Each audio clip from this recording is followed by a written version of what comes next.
You will hear a conversation between Harry and Andrea, two students who have just finished their final exams.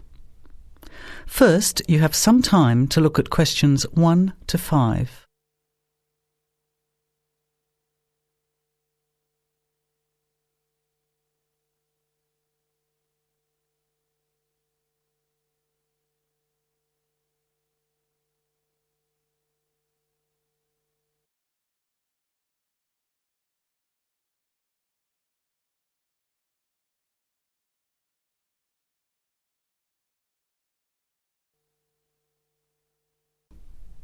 You will not hear the recording a second time. Listen carefully to the conversation and answer questions 1 to 5. Hi, Andrea. How are you feeling now that exams are over? It's fantastic to have finished, isn't it? And to sleep in every morning. What about you? Well, I've been catching up on sleep too, but I've got a lot to do before I leave for England. Perhaps you could give me some advice. I've got a lot of things I can't possibly take back with me, but I don't know what to do with them. Well, it depends on what sort of things they are and whether you're thinking of giving them away or selling them. Well, almost everything. Furniture, the fridge and other kitchen stuff that I bought from the previous tenant. But the new people have already got what they need, so they're not interested in buying stuff from me. I can't afford to give it away, but I'm not sure how to sell it all. Oh, and there are some clothes and books as well. Why can't you take them? The books are really heavy. It's so expensive if you exceed the airline baggage allowance. And the clothes just won't all fit in my suitcase. It's amazing how much stuff I've accumulated since I've been here.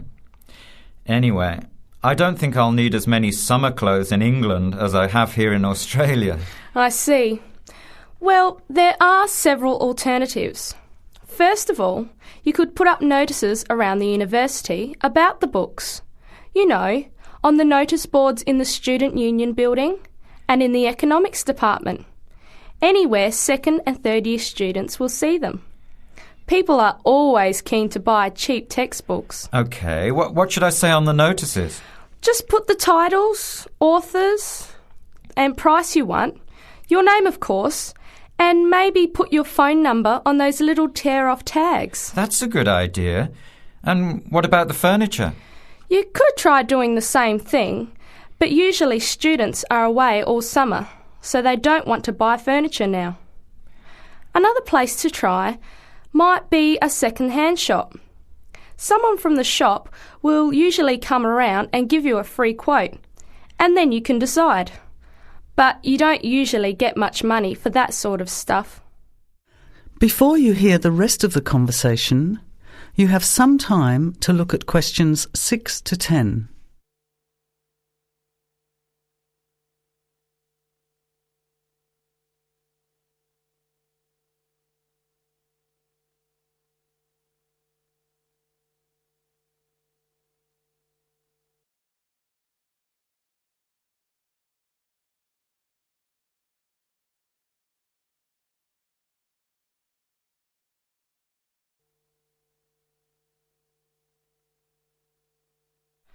Another alternative is to put an advertisement in the Trading Post. Do you know that paper? It comes out every week advertising things people want to sell.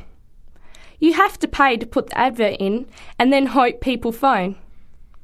Give them as much information as possible, and if they're interested, invite them to come and have a look. The hard part is agreeing on a price. No, I haven't seen the Trading Post. But I should have a look at it, and I could advertise the fridge, the microwave and the furniture. But the kitchen stuff isn't really that good. You know, old cutlery, a few pots and pans and some plates and things. What shall I do with them? Well, another option is to donate the kitchen things to a charity shop. You know, like the Salvation Army or St. Vincent de Paul. Why don't you get a second-hand shop to give you a quote first? Yes, I could do that. Find out how much they'll give me and then decide whether to sell them or give them away. But I've still got the clothes. A charity shop will take them too, as long as they're in good condition. And even though you don't get any money, at least you know that someone who really deserves some help has benefited. That's a good point. I'll advertise the expensive stuff, the furniture, and donate the clothes and kitchen stuff. Let's go and buy a trading post and you can help me write the advert. Well, actually, I'm interested in buying the fridge and the microwave, depending on the price, of course. OK, let's see how good you are at bargaining. That is the end of part 1.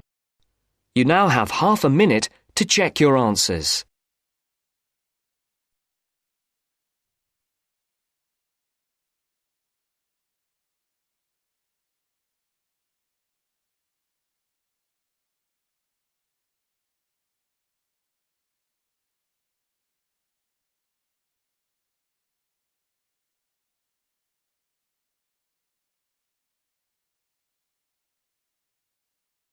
Now turns to part 2. Part 2. You will hear part of an introductory talk to a health club. Listen carefully and answer questions 11 to 15.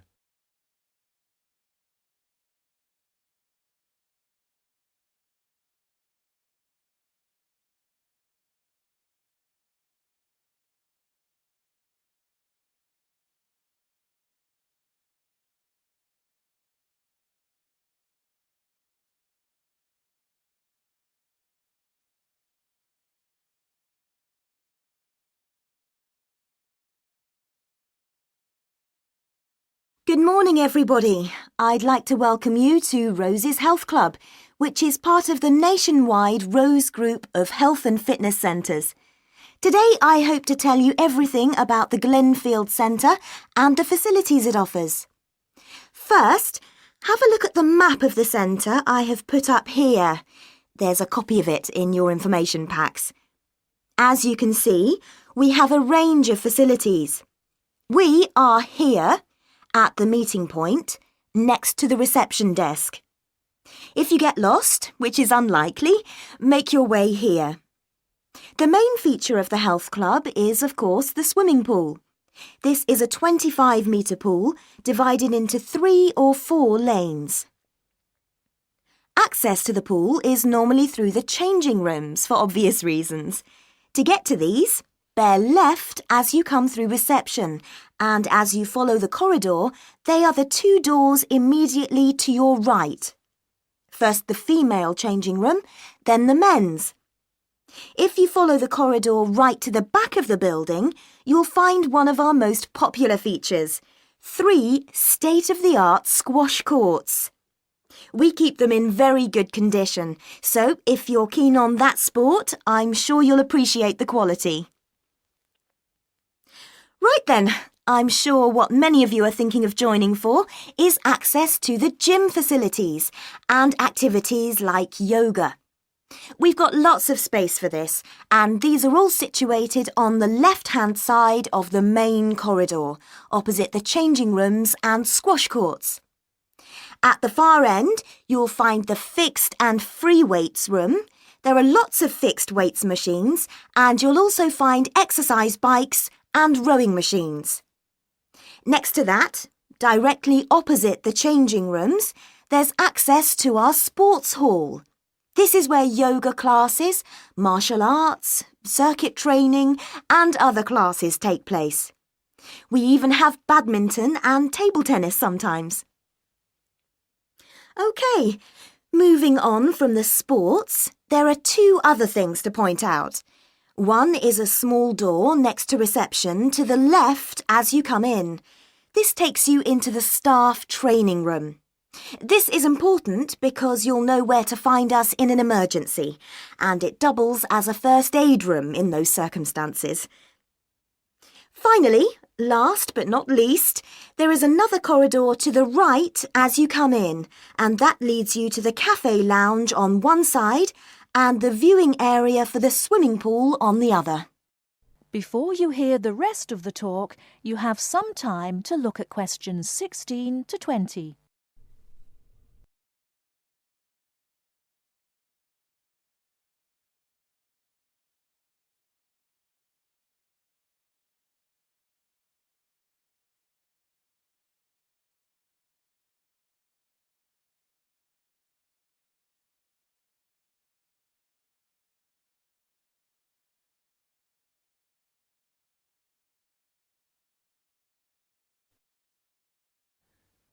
Now answer questions 16 to 20. Now, we will go for a little tour in a moment, but first I'd like to tell you a little about the different kinds of club membership we have, so that you can be thinking about what you want as we go round. We first of all have the Anytime membership. Anytime is the complete go-as-you-please membership. This entitles you to full use of all the facilities during all opening hours, and we're open every day from 5 a.m. till midnight. This costs £850 per year, though there are some discounts which I will tell you about in a moment. Don't forget that the Rose Group is a nationwide group, and this membership also entitles you to the full use of the group's other 250 clubs around the country. The Free Time membership is an off-peak membership. This entitles you to use of the facilities between 10 a.m. in the morning and 3 p.m. in the afternoon. Also, you can use the facilities at any time at weekends. This costs £500. Note that you will still have access to a personal trainer under this membership scheme. Finally, a standard membership costs £400 and is a weekday membership really, especially suitable for retired people who can come during the week. There is also a children's membership scheme. Children can join this scheme if they are between 15 and 18 years old. Please note that children of less than 15 can't come to the club without an adult, and they can't take sessions on the sunbed. Not that young people usually want to use a sunbed anyway. The children's schemes are all half price, that is 50% for each child or young person in the scheme. People who live outside the area can have a discount of up to 50%, but this has to be arranged specially with the general manager. If that is of interest to any of you, let me know and I will fix up an appointment for you. Now, let's go on our tour. That is the end of part 2. You now have half a minute to check your answers.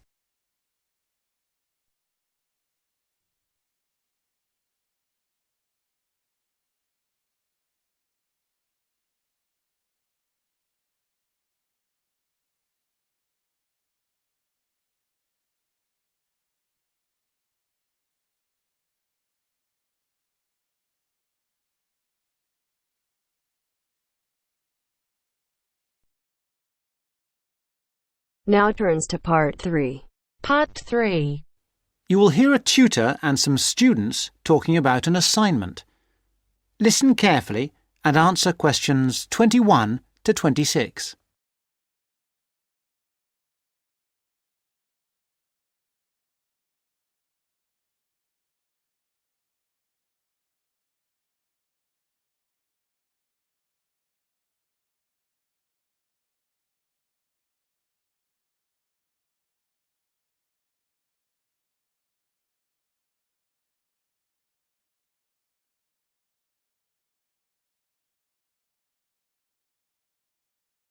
Come in. Sit down. Good to see you. Hello. Hello. Now, this assignment. The best thing we can do, I think, is to think how we can approach it. The main point is to investigate television, but not what's happened in the past.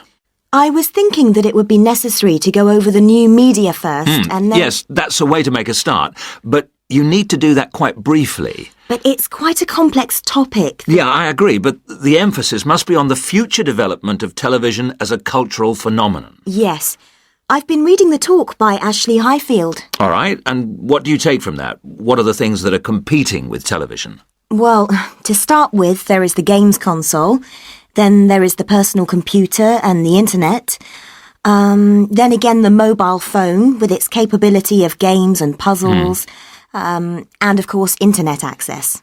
Lastly, there is the iPod with the possibility of listening to music wherever you go. Good, you've understood that. Now, which of these presents the greatest competition for television? Well, according to the research, it's video games. Yes, that's true at present, but in the future... I think the phone will present the greatest threat then. And why? Because it's mobile, portable, and it's developing fast. Yeah, I think you're right. You need always to look to the future and try to assess how things will develop, as we said. Good. Now, you need to move on to the new social trends in connection with television. Is one of them the idea that programmes might become shorter and shorter? Ah, yes. The average programme might be 10 minutes. Or even less. Just mini-programmes, say 4 to 5 minutes long. Now, do you think you can get access to all the materials you need? The problem at the moment is the library. Oh, yes? What's happening there? There's a tremendous amount of noise because of the new extension they are building. It's quite impossible to work there. They are stopping work for a week next week, I believe, and then all the sections will be open. There's a hold-up because some roof tiles have not arrived, so there'll be peace for that week. But then after that, the media studies section will be closed for a week and all the noise and dirt will start up again. Yes, the sociology section will be open, and there's some good stuff there for you on this topic, and it's further away from the noise. Yes, I don't think the sociology section is affected at all, and neither is the journal section. No. Obviously, they're rotating the closures, and it was sociology's turn to close for a week last term. I think we should make a complaint. Yeah, I think you should. I've had a word with the library staff. They are very sympathetic, but... They are affected by these works just as we are. If I were you, I'd make a complaint directly to the premises committee. They only meet once a year, but in fact I know they're having a meeting next Tuesday. You might like to make contact with them, but don't say that I suggested this. Yes.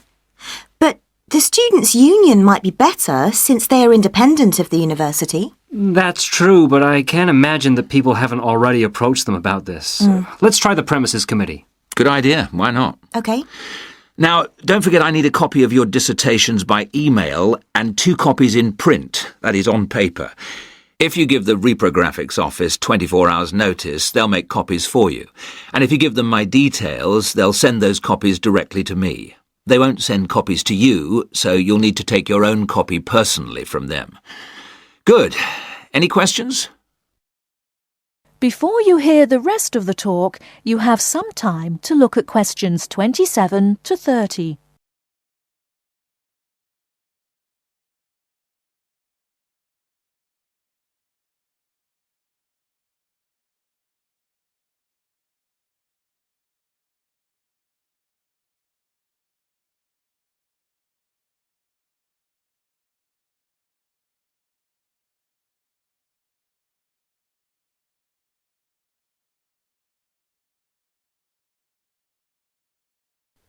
Now answer questions 27 to 30. One little thing was just that I wondered whether we should actually talk about that famous website. You know the one, YouTube. Ah, I was rather hoping you hadn't overlooked that. Good point. It's mostly homemade videos. I suppose you could say that each video is a television version of a podcast. Anything else? Yes, I've got a question, I'm afraid. I'm not completely clear about the exact meaning of culture, as we are using it in this subject. Well, Mrs. Jones is giving a lecture on culture and society in the University Theatre. It's on Wednesday at 10 a.m, and you can learn all about it there, I'm sure. Can you give us that again, please? Yes, that's Culture and Society. It's in the University Theatre. And, let me just check the time. Yes, here it is. 10 a.m. on Wednesday. She'll be giving a very thorough discussion of the issues in defining what culture means. Right. That's good. The thing is, the reading list confused me a bit. One thing that occurred to me was that it might be broken down into subsections for future students. Yes, that's a fair point. I'll bear that in mind. Now, don't forget, you need to do the reading and finish the assignment by the 4th of July. Is that okay? Fine. Thank you very much.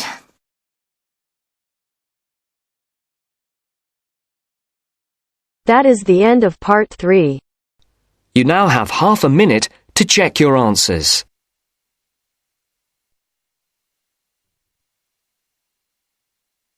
अगर listening के साथ साथ आप speaking की भी practice करना चाहते हैं तो हमारी अपनी एप्लीकेशन है BabyCode IELTS। वो यहाँ पे सिर्फ स्पीकिंग, लिसनिंग, रीडिंग, राइटिंग सारे के सारे फ्री में मॉड्यूल अवेलेबल है, वो भी लेटेस्ट कंटेक्स्ट के साथ। और तो यहाँ पे IELTS की लाइव क्लासेस भी देते हैं INTP अप्रूव्ड टीचर फ्री में। Now turns to part 4. Part 4. You will hear a historian giving a presentation about techniques to identify the origin of handwritten books from the Middle Ages. First, you have some time to look at questions 31 to 40.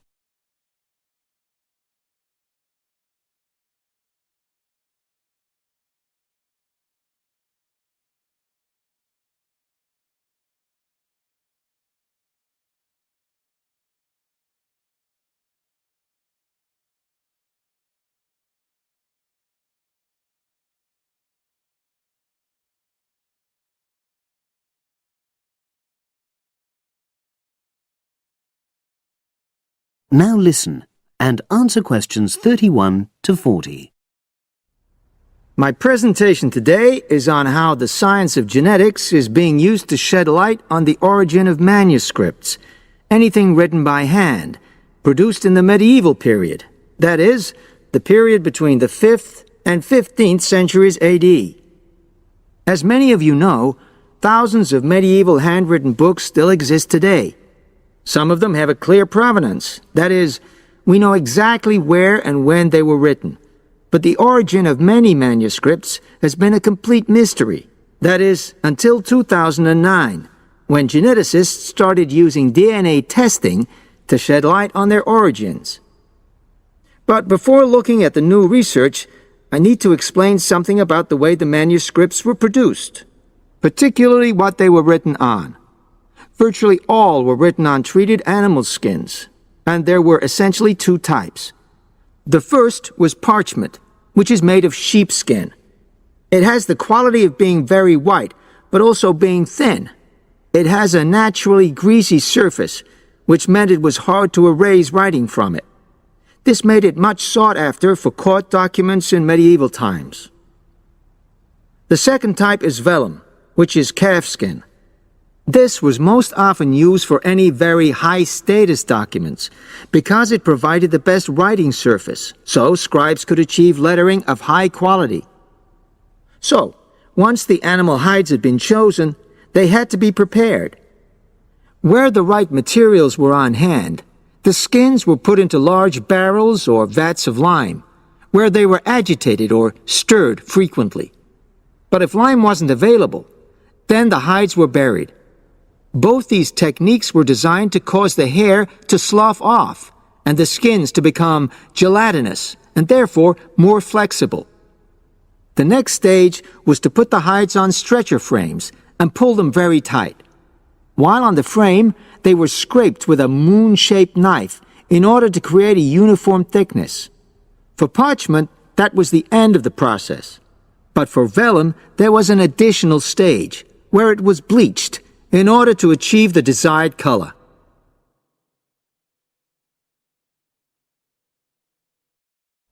So, what does all this preparation mean for the quest to identify the origins of mystery manuscripts? Well, until recently, the only way historians and other academics were able to guess at origins was either through the analysis of the handwriting style or from the dialect in which the piece was written. But these techniques have proven unreliable for a number of reasons. It was thus decided to try to look at the problem from a different angle, to start from what is known, that is, the small number of manuscripts whose origins we do already know. Because these parchments and vellum are both made from animal hides, it was possible to subject them to DNA testing and to identify the genetic markers for the date and location of production. From this was created what is known as a baseline.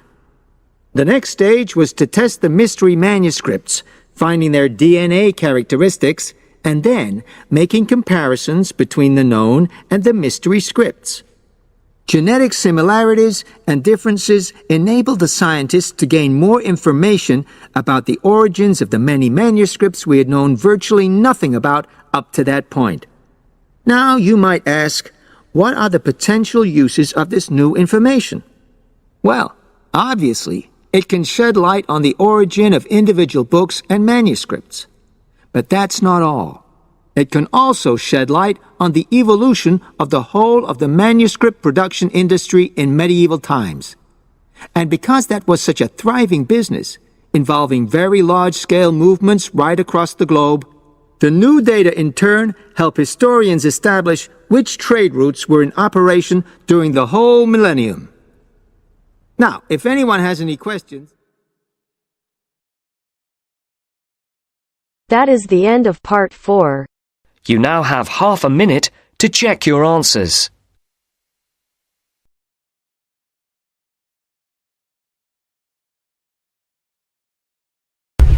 अभी तक बेबीकोड app download नहीं की, app store और play store दोनों पे available है और link description में भी हमने डाल दिया है। यहाँ पे आप एआई टीचर को जितने चाहें उतनी बार स्पीकिंग टेस्ट दे सकते हो, जब चाहें तब। यहाँ पे लाखों बच्चे फ्री में आइल्स क्लियर कर रहे हैं विद द हेल्प ऑफ बेबीकोड आइल्स। तो link in the description, try करो।